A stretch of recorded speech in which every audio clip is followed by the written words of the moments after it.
The world is a prison of words.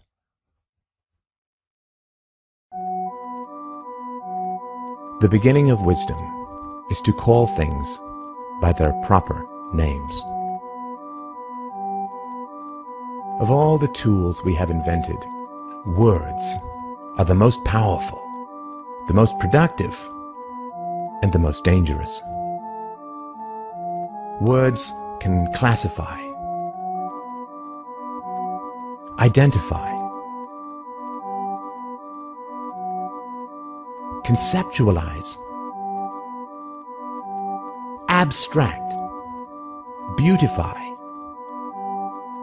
But words have a darker side as well. Words can organize rational similarities, but words can also create false divisions. Us versus them. Citizen versus immigrant. Tyrant versus leader. Terrorist versus freedom fighter. Money versus paper. Through the slippery genius of language, crimes can be redefined as virtues, virtues as vices, enslavement as obedience, brute hierarchies as society, assaults on children as discipline. Euphemisms, misdirections, reversals, and outright lies infest our minds, bewildering, confusing, and isolating us. If we are to change the downward spiral of our world, we must escape from the fog of false words to the reality of reason and truth. Just think of the words that surround you that have no connection to anything real or tangible or true or good. You say you are an American, a Canadian, Danish, Iranian, or Australian. What is that? What is a country? A country is land, water, plains, and mountains, and something called borders that exist only in our minds, in drawings, in words. A beach is where the ocean meets the land, a real division.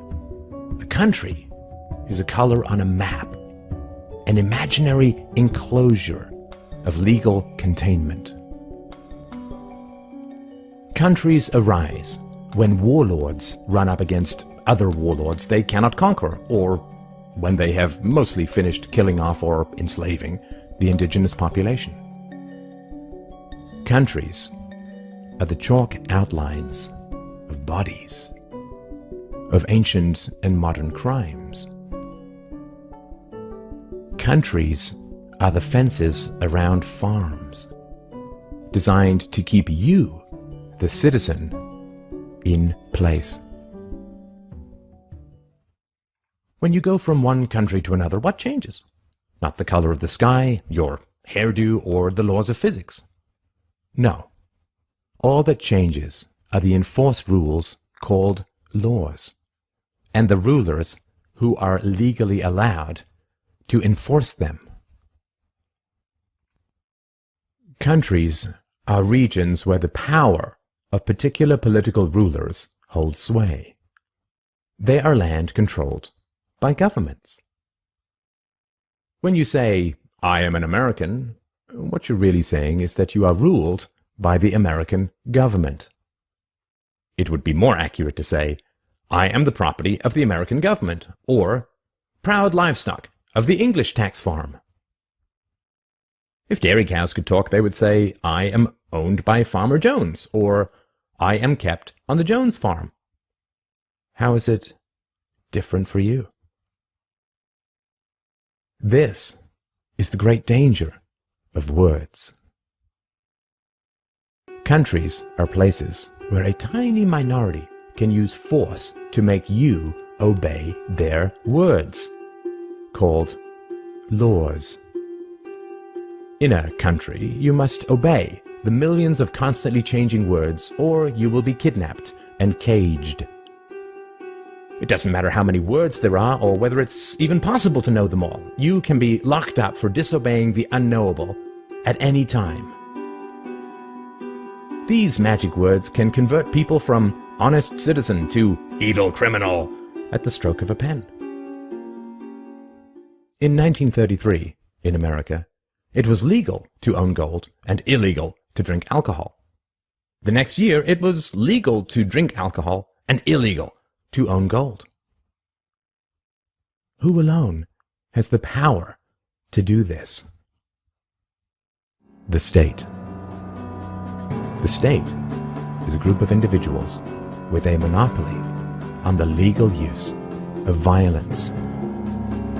And it is only words that blind us from seeing this basic truth. Words have the dangerous power to obscure the moral reality of the state. The word law sounds better than force. Social contract sounds better than enforced obedience. Taxation sounds better than theft. Central banking sounds better than counterfeiting. Corporation sounds better than legal immunity. Arrest sounds better than kidnapping. National debt sounds better than selling off the unborn. Democracy sounds better than mob rule. Public school sounds better than forced indoctrination. Sorry, what's that? You say you are free because you live in a democracy?